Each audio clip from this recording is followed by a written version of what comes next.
1 2. You know how we do with your boy BQ, and this is the B-Side podcast. Ain't talked to y'all in a minute, solo like this.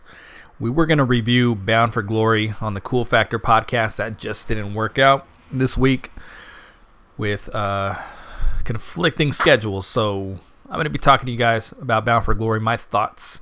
Now, I did a lot of live updates on YouTube, and I've had a few days to sit on it to really take it all in. There's some opinions I have that have changed, and then there's some that I stand by. Overall, Bound for Glory, solid show. I'm not going to say I was in love with it. I thought last year's Bound for Glory was probably better, but I think I also had a better experience because I was there in person. So it's really hard to compare. But if you look at the two pay-per-views, Slammiversary, Bound for Glory, it seems like Slammiversary, they're just like, hey, let's everyone go balls to the wall. Do what you do. And they really go and bust their asses out there in the ring. And then with Bound for Glory, and I would say even with Slammiversary too, some of the feuds, they come to an end. And then with Bound for Glory, we seem to leave with a lot more questions, which could be good or bad. Depends how you are as a wrestling fan. But with Bound for Glory, it just seems like every year it's the interference, the ref bumps, cheating to win, overbooking. It just seems like this is just the theme. And there's a place for some of that stuff. But I think they clearly view the pay-per-views differently in the way that they just book the show behind the scenes. The creative they do, everything they do behind the scenes, it's just different. They just have a different mentality going into the pay-per-views. It's not a coincidence. This is another year where Slammiversary was a lot better. Not to say this was a bad show. I thought it was solid. I'll put it like that. If I were watching Impact for the first time, or for the first time in a while, I don't know that it would have hooked me, but I was entertained as a fan. There were things that I said, there's a lot of overbooking on this show, and now a few days later, I'm like, okay, it wasn't overbooked as much as I felt that it was a couple nights ago. Because some of the information has changed that we've received since then, and things now make a little bit more sense. So I'm gonna talk about all the matches, my thoughts on them, and my opinion may have changed from something you may have seen on Twitter, at BQ Speaks on Twitter, or something I said on YouTube. But let's talk first match of the night. I was expecting to call your shot gauntlet. To call your shot. Did I say shit? To call your shot gauntlet to go first. But instead we got the X Division 6-way scramble. Now some people get confused because there is a format of a match called a scramble, which came out in WWE years ago and was the most entertained I've ever been watching a match. I can remember this pay-per-view, the ECW title and the two WWE titles. It was like a 30-minute match, and every time someone got a pinfall, they were the champion periodically until, the last man, whoever got the last pinfall was the champ. I've never been so entertained watching a wrestling match as far as a gimmick match before. So sometimes people hear scramble, and that's not what this is. It's just a 6-way, and that's the terminology they use for it. So we had X Division champion Rohit Raju. He defended against Jordan Grace, TJP, Willie Mack, Chris Bay, and Trey Miguel. I was really entertained with this. I thought this was a really fun match. Jordan Grace, her inclusion in this was so different than Tessa Blanchard's when she was doing the intergender stuff, because it wasn't shoved down our throat. Jordan Grace wasn't she didn't beat all 5 other competitors one-on-one leading up to the pay-per-view. She was a last minute inclusion. I was pretty indifferent on that BS. I wasn't indifferent. I was pissed. That BS win that she had over Rohit. That kind of pissed me off. But the match, her inclusion in the match was good. Like, she played her role. Rohit doing the what the hell is he yelling? Equality. Yelling that a couple times. Cracked me up. And Rohit Raju, when it's all said and done, gets the win. Now, this was the first match where, well, it was obviously the first match. I should say, in this first match, when the result happened, my first inclination to say, man, why couldn't Rohit just get a win? A real win here. Not the, they're doing the chicken shit heel thing with him. But I would have just liked just this once in this 6-way scramble, just get a clean-ass win over one of these people. Because that whole angle where someone hits a finisher and then you run up and throw him out of the ring and get the pin, like, that is so played. It is a really lazy way to end a multi-person match. And if it were an episode of Impact, you're going to hear me say this a couple times. If it were an episode of Impact, that's fine. Bound for Glory, like, with the first match, you want that victor to be so clean that you're just like, damn, we just saw an amazing match. But when you throw the little BS finish at the end, I forgot who said it. I think it's like Bret Hart or something, or Stone Cold, Jericho, one of these dudes. What you will always remember about a match is the finish. A match could be amazing, but when it's all said and done, you're going to remember the finish. So, for me as a fan, didn't really affect me too much. I was still really entertained, but I would have liked to see, with all the, the way he was losing for months and all that, like, I would have just liked to see a nice clean victory here over this amazing field of competitors. And it was cookie cutter in the way they ended it, and it's cookie cutter because I think TJP was the one who hit the finisher, right? So that means him and TJP are going to feud. And they've been laying the groundwork for that a little bit leading up to this. I feel bad for Trey Miguel because how much can you lose in title matches? You just keep competing for this X Division championship and you just keep losing. Chris Bay seems like an afterthought. Willie Mack seems like an afterthought. It's hard to believe they were just champion. But no, cool match. Good X Division match. Call your shot gauntlet, though. Let's talk that. So this was the first time where I was like, I kind of upset with the finish as far as because I was happy with Rohit winning, so that's why I wasn't upset with that one. I was upset with this finish because when Rhino won the match, the first thing I said was, so the guy who drew number 1 won 2 years in a row. This match has been around for 2 years, and the guy who drew number 1 won. So obviously they did it last year. They did it this year where they have a match where the loser is number 1, the winner's number 20. Like, you might as well lose the match because the probability is that you're going to win. Watching the Royal Rumble a lot growing up, they were always like, because I remember when they had the first one, they're always like, you don't want to be number 1. You don't want to be number 2. And then like the year, I think it was 1993, Ric Flair won drawing number 3. That was just people's minds blown. And then after that, people start drawing 1 winning and 2 and winning, or drawing 1 and 2 be the last couple, or breaking the record. So that is the thing with this Call Your Shot gauntlet. Like, we've already had number 1 win 2 years in a row. So there's no benefit at this point of coming in later in the match. With that being said, the news came out that Heath was supposed to win this thing, and he got injured in the match. I didn't catch the injury.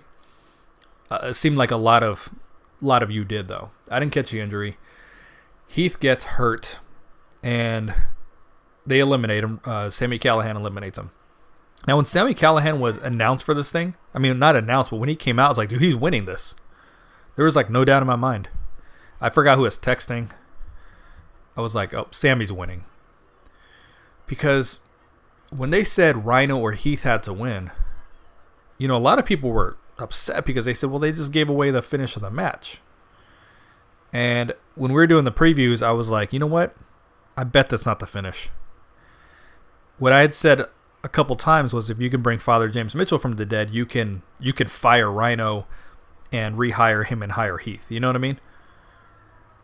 So I was like, you know what? They're going to do something creative here. They have to. They're not going to be that blatant. But they were that blatant because Heath was going to win. And fortunately for him, because they had to call an audible here, fortunately for him, they made this stipulation that Rhino could win. Because they would have been screwed. I don't know if Heath was supposed to toss Rhino out at the end. I don't really know. But I really thought Sammy was going to win. And this was kind of the first BS finish of the night. Because, first of all, Sami Callihan has no business losing to Rhino.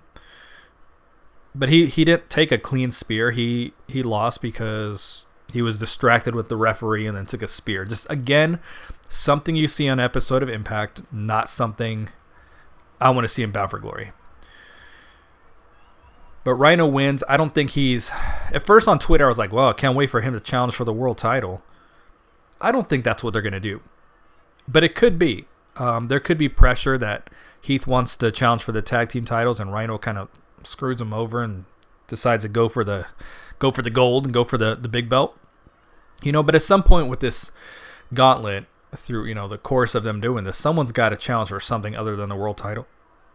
And I say that this is the second gauntlet. You guys know how I felt about Eddie winning last year. Everyone knew he was going to win. Everyone knew had a pretty good idea who was going to win this year. But we knew Eddie was going to win last year. And, did he call his shot? Because call your shot means my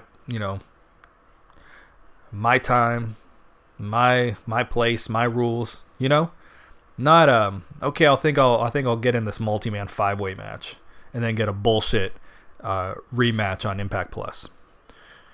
So I still kind of stand by the fact that winning this thing probably is going to mean nothing ultimately. Not for a while. Until they decide, like, we want this to be our Money in the Bank. We want this to be our Royal Rumble. We want this to be a big deal. Because even when they were doing Bound for Gold gauntlets and shit, just the winner, it never mattered because they didn't win the title.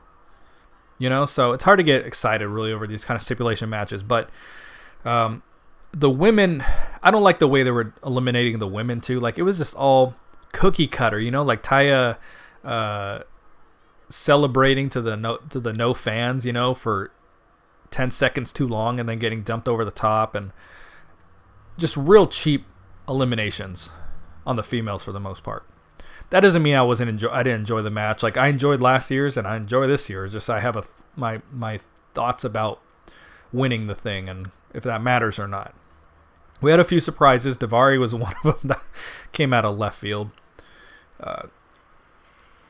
And just FYI, not that you're asking, coming from someone in the military, we do not like when wrestlers or people use military patterns as fashion. Doesn't matter if you're a wrestler or whatever. Like, no one likes that.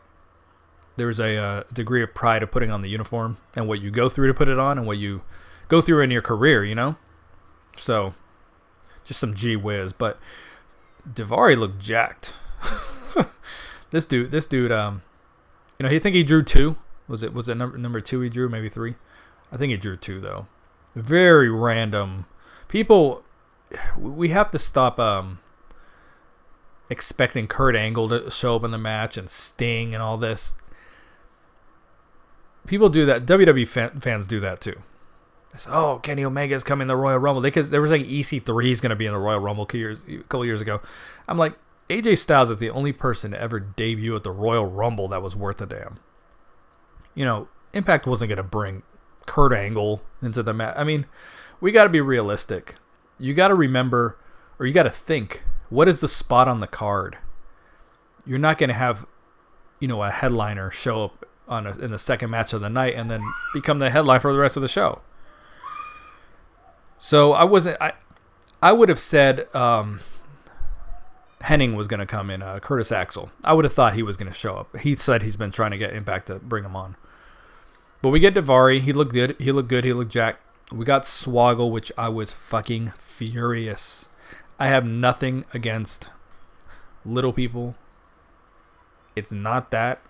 It's just that what sense does that make to put a midget in an over-the-top role, or a dwarf, I should say, in an over-the-top rope battle royal? Only for him to be eliminated about 30 seconds after he came in. And he was in it last year. I heard he's at the set of tapings. To do what? I don't know. Probably be part of the wedding. But, he's entertaining for what he is. But to bring him out there like 2 years in a row, I thought Shark Boy was going to show up. I was like, they're going to have. I was telling TW, like, they will have a comedy character. That's a guarantee. And it was him again. So, I guess, the little mini Doomsday device was kind of funny. It didn't look like it hurt at all. But I guess it was kind of funny. Impact has been able to use Swoggle here or there, plug him in. And, I guess, like I said, for what he is, what he brings to a show, he does well. He's popular with the kids. It just kind of goes to show how serious they don't really take this thing. Like Cousin Jake, I was watching, I was like, he was in the qualifying match for this thing to draw number 1 or 20, and then he's not even in the match. Like, they were just like, hey, you're going to get a pre-show match instead of a chance at the tag team championships. Enjoy. And then James Storm was the big one. James Storm came out. Everyone got really excited. Didn't see this one coming. Some people did predict James Storm. So good on you if you predicted him. He was in the final 4. I knew he wasn't going to win. Josh did say we don't know what his intentions are here. I'm seeing a lot of people excited about this on social media. And while there's a good possibility that he's doing the set of tapings, I don't know that for sure. I'm sure he is, though. Impact doesn't usually just bring someone on for a one-off like that. It'll be a one-off, but they'll get a set of tapings out of them too, like Marufuji or something like that. You know what I mean? You get your money's worth. So I highly doubt he's around long term. Everyone's really excited. He's going to have a new stable and he's going to do this. I mean, fantasy booking the shit out of James Storm right now. I highly doubt he's back long term. He said recently that WWE was going to sign him to go to the main roster right before the pandemic, and then that changed. And he already had plans to drop the NWA tag titles. I loved him on NWA. Him and Eli Drake were a killer tag team. But if you listen to any of James Storm's interview, like his interviews, he clearly wants to work for WWE. There's some wrestlers, I'll go to AEW, or some like, I'd rather stay independent, control your narrative, so to speak. James Storm wants to wrestle for the WWE. He wants to wrestle there. If there's even a slight possibility that door is even a little bit cracked, I don't see him signing long-term somewhere else. Maybe we'll have him for a few months, who knows. But to think he's going to be here like long-term, he has no reason to be. For his career, he has no reason for it. But him showing up was a big surprise. It was fun to see him back at an Impact ring. I just don't think, I don't think it's on his bucket list to win Impact World Title again. But he's one of my favorite wrestlers in the world, and I will enjoy for as long as he's here. If it was just that moment, if he's, because if he does go to WWE, that means I'll never see him wrestle again. So that's why I was happy he was in NWA. But, but Rhino wins this thing. I think he will either make Heath think they're going to wrestle for the tag titles and wrestle for the world title and lose, or him and Heath will wrestle for the tag titles and still lose. Because you've got a tag team division with the North and Motor City Machine Guns, with the Good Brothers. They're trying to make Fulton and Ace a thing. I cannot imagine the powers that be like that. Impact Management cannot wait to put the titles on the Good Brothers. I cannot believe they had restraint this at Bound for Glory. They want to put those titles on them bad. I know that they do. That's always how it is. So to think that Heath and Rhino are going to get a run as the tag team champions, I cannot see that. So whatever happens, I just expect Rhino, whatever he's doing, to lose. And, for the second year in a row, it means nothing. And I know people don't wait. Eddie was the world champion, in a very roundabout way, yes, but winning the match meant nothing. He's a main eventer anyway. He probably would have been in the match even if he lost the gauntlet. You know what I haven't talked about is was the commentary. You guys know how much I love to talk about the commentary. So let's talk with the pre-show first of all. It was the Rascals against the Deaners. There's some rumors that the Rascals are done. I don't know how true that is. Watching this match, you would think it's probably true because this wasn't a long match and the Deaners won. They haven't done anything with the Rascals. While I've never been a big fan of their gimmick, there are a couple matches with the North were two of my favorite matches over the past couple years. But for the pre-show, they had Matt Striker and Don Callis.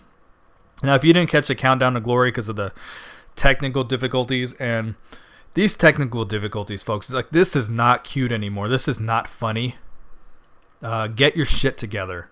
Seriously. This has been an issue since the first Twitch show, which was about 3 years ago. 3.5 years ago. Get your shit together, seriously. But if you didn't catch Countdown to Glory, I would have put money on the panel being Josh, Don, and Scott. And instead it was Madison, D'Lo, and then God, I have a hard time remembering his name, but he was the news anchor and all those little fake broadcasts they were doing. What a breath of fresh air. We have been listening to Josh Matthews talk Impact for so long that it seems impossible to hear anybody else do it. What a breath of fresh air. And then Stryker, as I said, was on commentary. What a breath of fresh air. And I was pretty sure he'd be gone after the pre-show. If you don't watch AEW, they bring Jim Ross after the pre-show, but they keep the same team on. I was hoping they were going to bring Josh into the fold with those two. I was like, please leave Matt Striker in there. And I've said it a lot of times, although I like Josh in many ways. This particular Bound for Glory, when I heard his voice, my ears started bleeding. Just because I just wanted Matt Striker to do the show. I just wanted to hear what it would sound like for a full pay-per-view, to just hear something different. And I'm being extreme saying my ears were bleeding. Josh and Don have knocked the pay-per-views out of the park in the past. Especially Slammiversary a couple years ago. I mean, it seems like the commentary for the television shows, kind of silly.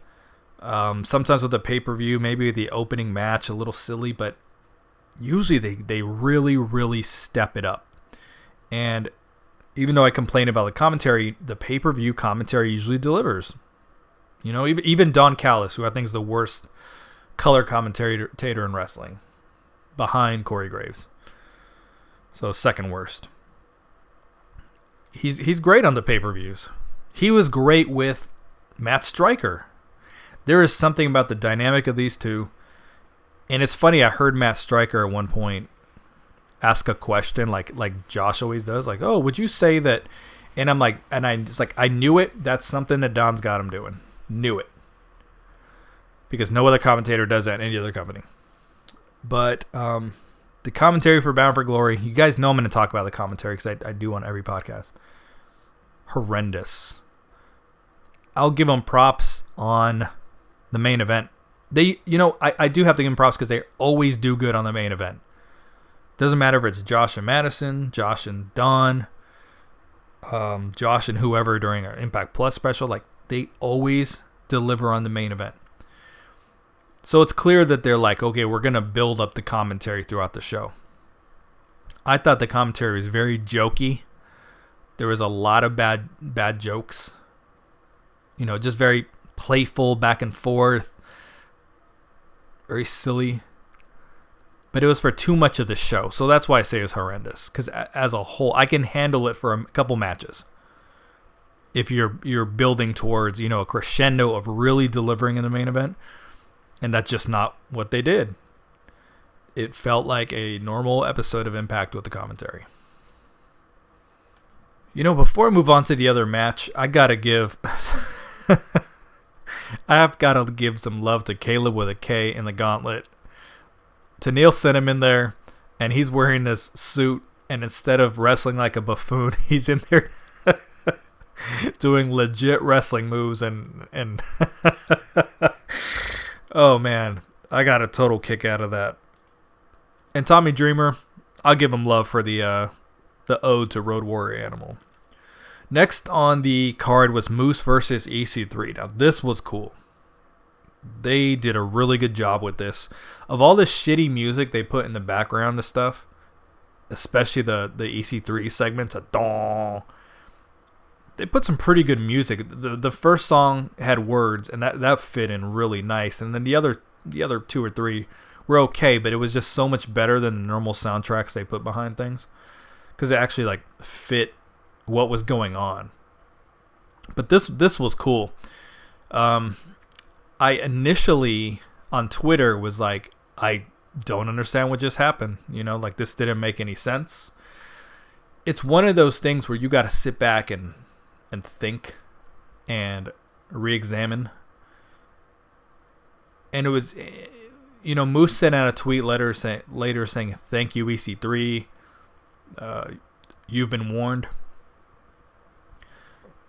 It was like EC3 gave him the rite of passage. He gave him, he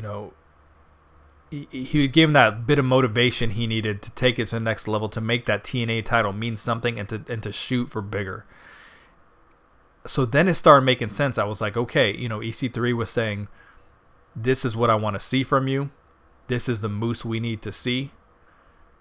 And you need to take it to the next level. I wonder if we're going to get a more serious Moose. I think Moose is hilarious, so I hope there's a bit of his comedy in there. But I feel like we're going to get a more serious Moose, and I feel like we're going to get Moose versus Rich Swann, which, man, sign me up for that.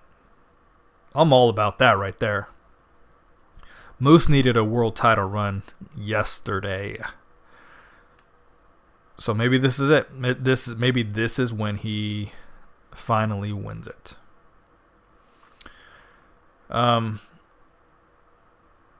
What's next? I can't wait to see that. This kind of hooked me, but at first I said, what just happened? This made no sense, and it could go a number of different ways. So this is exciting. Can't wait to see.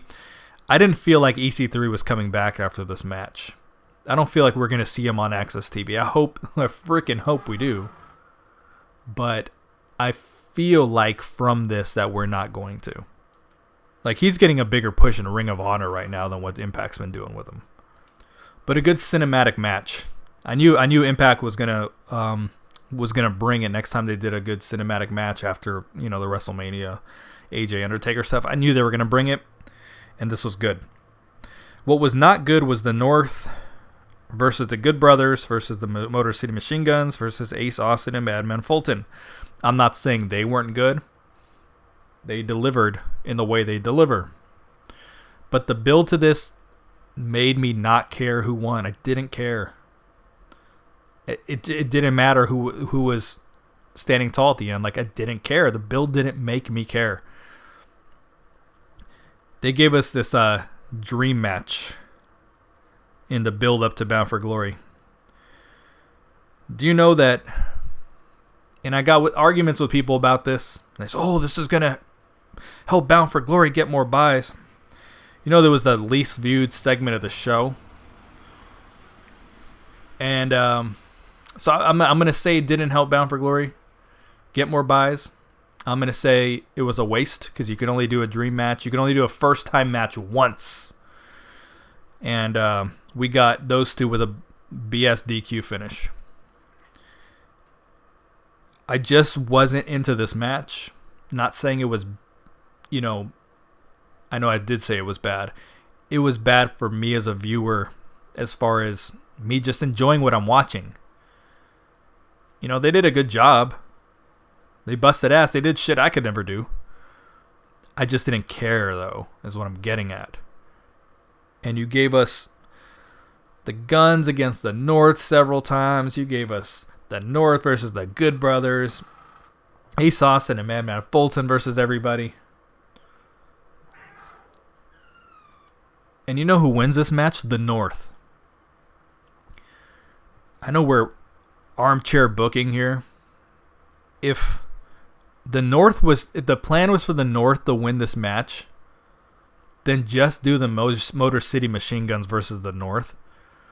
And then with all this, that they were, this is the dream 4-way and this, you take out Alex Shelley before the match starts. Like, again, okay on an episode of Impact, not at Bound for Glory, where you have the tag team champions hobbled. So Rich Swann and Eddie Edwards hobbled into Bound for Glory. Alex Shelley couldn't even make it into Bound for Glory. Kylie Ray. I mean, this was a shit show in a lot of ways. But man, this tag team match just did nothing for me. As I said, if you were going to have the North win, just do the Motor City Machine Guns versus the North. I don't really like rematches of pay-per-views, especially when we'd seen that match twice already. But don't give us the Motor City Machine Guns versus the North. I mean, excuse me, I meant to say the Good Brothers versus the North for free. And then just for them, that the Good Brothers not even to be... you would think they would have won the match. I thought the Good Brothers were going to win this thing. But in a build for this match, they gave us every possible version of these teams fighting. I mean, I would have just rather them take on the Motor City Machine Guns and then get meaningful feuds later versus the Good Brothers and Good Brothers versus Motor City Machine Guns. I just really stand by the fact that you could have done some meaningful stuff with these teams in one-on-one matches, but instead you gave away so much of it just for the North to win. You know? Very questionable to me. The tag team division, because you've got half of the tag teams Impact has no confidence in. So you take the 4 teams that you do have confidence in and put them in a match together. So where the hell do you go from here? Clearly the North is probably going to feud with the Good Brothers, but you got to think at the same time the Motor City Machine Guns want to get their titles back because they never really lost them because they lost one of their members. So probably the next pay-per-view, we're probably going to get a 3-way now. I'm just not digging what they're doing with the tag team division. Ken Shamrock took on Eddie Edwards. I've said in the past I'm not really big on what Ken Shamrock does with his matches. And I always say that Eddie, despite being one of my favorite wrestlers, always seems to be part of one of my least favorite matches. And this was the case here as well. But I didn't dislike it. It just wasn't my favorite match on the card, that's all. But I like this version of Ken Shamrock a lot better, the heel version. A lot better. Eddie, I thought, was going to win this thing. But then with Ken Shamrock, he just got inducted to the Hall of Fame. Well, he's going to win. I don't know. I was just like, dude, Eddie needs this win, man. This dude just got, the world title taken from him like a month later. Got a BS rematch. And then keeps getting attacked by Ken Shamrock. Like, I really thought Eddie was just going to pull it out. I didn't see him tapping to the ankle lock. And again, it's a little bit of a BS finish because there was a referee distraction and all that led to the finish. So the match was cool. It's what it was. You may have liked it, may not have liked it. We're definitely going to get Shamrock and Sammy versus Dreamer and Eddie at some point. Like I've been saying this, and I can't see a scenario where that doesn't happen. So, the Knockouts title match, this was another where I was like, overbooking the shit out of it. Now we know what, Kylie wasn't there, or she was there, or she was injured, or she's having some issues. So, you know what? They had to work with it on the fly. I think fans would have preferred if they were just like, hey, she's unable to compete. because the open challenge angle was super awkward. It was super awkward. But Sue comes out, and while most people were disappointed with this because we were expecting a match of the night between Kylie and Deonna, I was not that disappointed because I really like Sue Young. And I didn't think she was ever going to get another Knockouts title run, you know? I thought that she should have had a nice long run the first time. Because once they took the title off her, I was like, I don't see where they can get it back on her at this point. Because she's lost a little bit of her mystique. But I'm really happy with what they've been doing with the Susie stuff. It's for me, very creative. It's very different. You got to have some balls to repackage Sue Young. And, I've mentioned it before. My girlfriend doesn't watch a whole lot of wrestling with me, but she is always really locked into the Sue Young stuff. They're both Asian, so there's a connection there. But she's always locked into the Susie stuff. I think I said Sue Young, my bad. The Susie stuff. She's always, I love Susie. And she wanted Susie to be a Knockouts champion. So I enjoyed the match. I really did. I really don't have anything bad to say about it. It was probably still my favorite match of the card, even though it wasn't what was advertised. But I want to see Kylie and Susie continue as a tag team though, so I don't want them to Sue Young and her to feud. I don't know what they're gonna do with this. I don't know if the plan was for Kylie to win. You have to believe it was. If the match got canceled, why not just keep the title on Deonna? I don't know. I think the plan was for Kylie to win. There was a lot of title changes here. Rohit Raju is the only one that held his title. And that brings us to the main event. Man, they killed it with this match. This was a great match. It really could have benefited from... But I would say they delivered. Some fans. I'm not saying, hey, put fans there. I'm just stating the obvious. It really could have benefited from some fans. That would have added some real life to this match. Their titles are getting hot shot hardcore right now. And title changes are exciting, but they're more exciting when it comes off the end of a long run, So I don't know how long Swan's going to have the title. I fully expect them to drop it at Hard to Kill to Moose. And there was one thing we've been saying on the Cool Factor podcast is that Rich Swann needed to show up at Bound for Glory in the best shape of his career. And he did. I was really happy to see that. I also said he needed new music. He couldn't come out dancing. I was okay with the way he came out grooving a little bit, but not full on dancing, because this was a serious match. So I was cool with that. But I got to tell you, I was very happy to see that he came back in the best shape of his life and looks a little more like a champion now, So good way to end the show. Can't wait to see what where they go with Swann. He was definitely on an upwards trajectory before the injury. And then, Eric Young doesn't need the title, but man, what a short run. I think his run was shorter than Eddie's. Or it was damn near close. After these long, nauseating title runs by Brian Cage and Tessa Blanchard. We get these short runs. So, but overall, Bound for Glory, I do give it a thumbs up. There was just a lot that, again, I'd rather see on an episode of Impact. It felt like an episode of Impact, to be honest. It didn't look any different. The presentation was no different. The commentary was just as silly as it is on the weekly show. So those are my big complaints about it.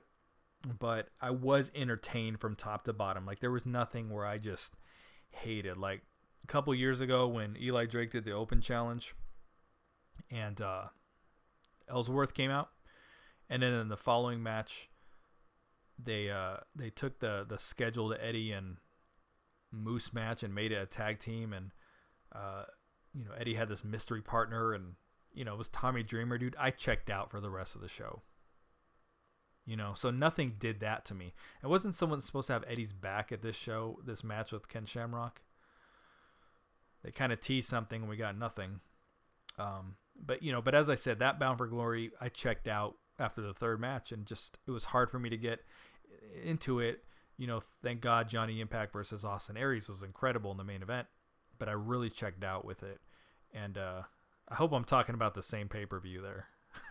I'm pretty sure I am. But this one was solid. I stayed entertained. So I can't give it a better mark than last year's, but it was better than the previous two before that. So that'll do it for me, your boy BQ. This is not the Cool Factor podcast. This is the B-Side podcast. I'm tripping. Thanks for listening. I'll talk to you guys soon. Peace.